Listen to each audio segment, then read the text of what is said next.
Well, it is a big show. Elliot joins us at 2 for Tuesdays with Elliot, but it's a big show because I think we all knew it was coming, but Brandon Graham officially announced his retirement today. We are going to want to hear from you today about BG because this is a big day for us. It's a big day for you, 215-592-9494. But you knew it was coming, but you heard him actually do it today, and I have to know what was going through your mind as you heard it, and what are your thoughts on everything? Well, just happy for him, first and foremost. With BG, sometimes you just don't know. And that's why I asked Elliot yesterday the chances of BG potentially coming back, because I know this guy loves the game of football, and it had to be a tough decision for him to make the decision to walk away from the game. But he's walking away a two-time champion. His resume speaks for itself as far as being one of the greatest Eagles to wear that uniform. Wouldn't be surprised if no one ever wears number 55 again. Would not surprise me at all. But just happy for him, listening to his press conference. And the one thing I always sort of admired and appreciated about BG is that, he knew how to take adversity and make it work for himself and turn it around. And, I know some fans may get a little uncomfortable when BG, when he talks about his journey, he never omits or overlooks the early part of his career when he was being labeled a bust.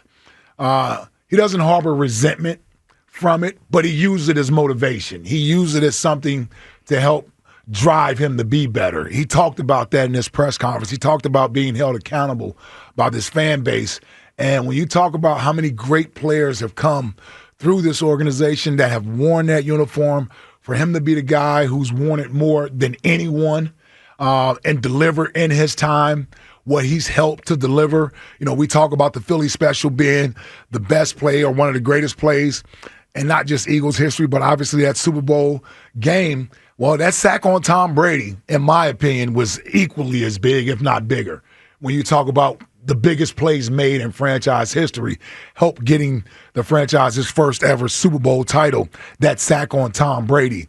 And, BG is one of those guys that you love to root for, right? You enjoy rooting for, right? He's a guy that you feel proud cheering him on. You feel proud that he's wearing the uniform that you wore, me as a former player, fans representing the team that we all love in that Eagles organization.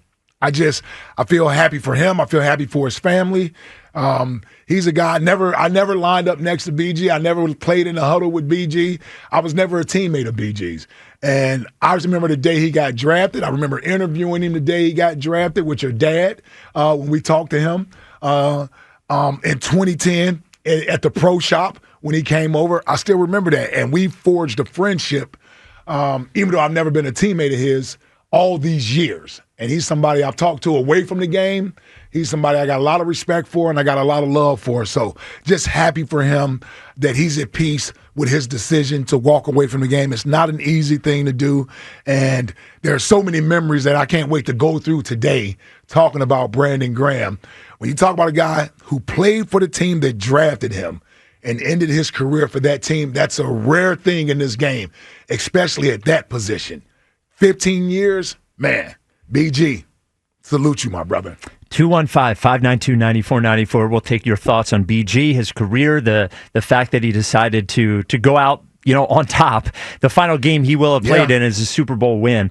And, one thing, because I worked in music radio for a long time before this, and I've done this, and one thing I've realized that is the same about music radio and sports memories is we always sort of tie what happened with the band or what happened with the team about what was going on in your life at the same time. Yeah. And I was thinking about this, the amount of time that BG has played for the Eagles as a good player. And I was thinking about, what was happening in my life, right? So, like you, I interviewed BG when I was working at YSP, his first training camp up at Lehigh. I mean, that's how long he's been here. That's how long he's been here. Yeah. So I remember talking to him then. But since then, I think about my life. All right. So I was doing middays at WYSP, and then I was unemployed, and then I was the web guy at WIP. Then I was the program director. Then I hosted afternoons with Josh. I was a program director again. Then I moved to New York and was a program director in New York for 3 years. Then I came back and did an entire season as afternoon show host here. And that entire time, Brandon Graham was just on the Eagles playing the same position every single year. Yeah. And like to think about not just he is a great guy. And he is a guy, like you said, you cheer for. And when you're around, even if he says something you don't like, you're like, it's BG. The same way if it was one of your friends, right? Yeah, he would say the same. Even when like BG will blame the media, I was like, BG can do it. It doesn't bother me when BG does it. Yep. And all of that, and just being a great player. And you mentioned as well, the amount of time that guy had to hear Earl Thomas and Bust and those things. And those sorts of things for most other players in Philadelphia would break you. Yep. And would cause, we've seen it, and cause a divide between you and the fans. Yeah. Even if you had a successful career, there would still be that bitterness there. Yes. Yeah. But he's like the opposite. Yep. And I've seen a lot of beloved players in Philadelphia, but everywhere you go with BG, the love that people have for him and the love that he shows back is something that is rare, I'm proud that I got to see him play. I'm proud that I got to host a show with him. I'm proud to know him. I'm proud that he was an Eagle. And, there's only a couple of people in the history of the Philadelphia Eagles to say that they are 2-time Super Bowl champions. And even, can you imagine just saying that at the beginning of his career? Oh, he's going to retire having won 2 Super Bowls for the Eagles? Come on. And in his final year, and then I promise we'll get to you, but then in his final year, tearing his triceps in week 10 or whatever it was, and basically being told and us assuming that's it. That's it. He's never coming back. That's an injury that takes months and months to heal from, especially at his age. But he quietly and consistently worked back to get to play in the Super Bowl and make plays in the Super Bowl. So much so that he tears the triceps again in a Super Bowl win. And it's just like, it's a career that I don't think you could write for a movie. It wouldn't seem realistic for him to have the career that he had here. Yeah. Yeah, I agree. Like you said, you're talking about a 2-time champion. Yes. Hell, we were trying to get one. One. Yeah, we were trying to get one. So I didn't ever think anybody would be labeled a 2-time champion for the Philadelphia Eagles. Who the hell's a 2-time champion for the Eagles? So, hell, he shares that with Jake Elliott, Rick Lovato, and Lane, right? That's it. The only ones. Yep. Yeah, they're the only ones. The only 4. Yep. Jack. 2-time champion. Jack, BG, no more BG on the field for the Eagles. What do you think about it? Well, listen, the only way I can sum this up is 2 words: appreciate you. No, but our most emotional member of the afternoon show, Jack Fritz. Yeah. No, I love BG, and it's like every time you see him, he's always happy. He's just a different dude. He's just a different guy. He's always happy to see you. Doesn't matter if you're like, a waitress at Chickies, or you're on the air. Like, he treats everyone the exact same. He's a special dude, a special guy.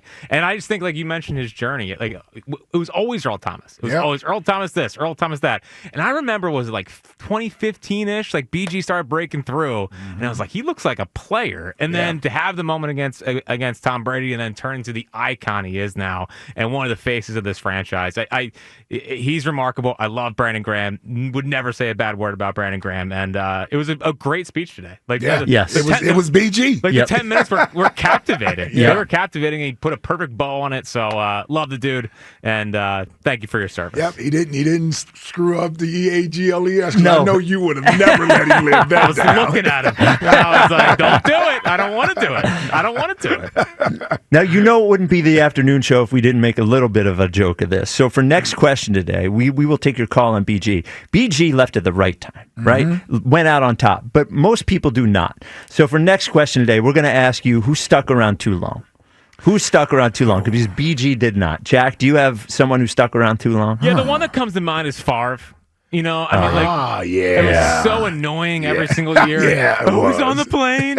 Oh, no way. Crazy. Brett Favre, is he going to come back? I was over the Favre thing. Yeah. And by the way, it was like 3 years in a row too. He did. Just kept going. We get it. Yeah, we get it. And by the way, it doesn't have to be sports. It could be anything. Ike, do you have somebody stuck around too long? Oh man, there's so many guys that just stuck around a little too long.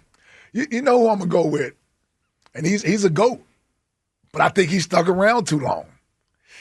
I was about to switch in mid-thought. Okay. Just to hate on somebody else. But I'm going to let somebody else have that one. I know which one that is. Okay. I'm going to let somebody else have that one. Yeah. You know what? I'm going to go with Jerry Rice. Like, I didn't need to see Jerry Rice playing for Seattle and Denver. Right. That was a tough one. You actually even forget that happened. Yeah. Like you played for the Raiders. Like you did a nice job there. That's where you should have retired. After the Raiders. I didn't need to see you with the Seahawks. That's a good one. 19 and then getting cut with the Denver Broncos. Yeah, I even forgot that happened. Yeah. Because I was thinking Raiders, but then he did Seattle, and then Denver. Yeah. I don't even think he made out of training camp with Denver. So I'm going to go, which is what I normally do. I'm going to go music, and it's U2. Like, enough out of U2, enough out of Bono, enough you're playing the Sphere. Hold on. How do you stay around too long with music? But you can, and they have enough. We don't need any more of you. I get it. You know. The most annoying thing they did is they took over our iPhones and infiltrated it with the stupid album that sucked. Yes. So every single time that I connected to CarPlay, it was always the stupid U2 album that I didn't even download. What year was that? Oh yeah, like 2016. Yeah, I was going to say about 10 years ago. Yeah, they thought they were doing something there. Suck. Yeah, they suck. No more U2. They stuck around too long. All right, BG Day, or at least the preliminary BG Day here on the WIP afternoon show. I just like U2 from the Entourage scene. Oh, I never saw Johnny Drama went. They already got him tickets for his birthday to the U2 concert. The only thing I know about Entourage is that little worm turtle. Yeah, I didn't mean to get you to go down there. Yeah. 215-592-9490. That guy stuck around too long.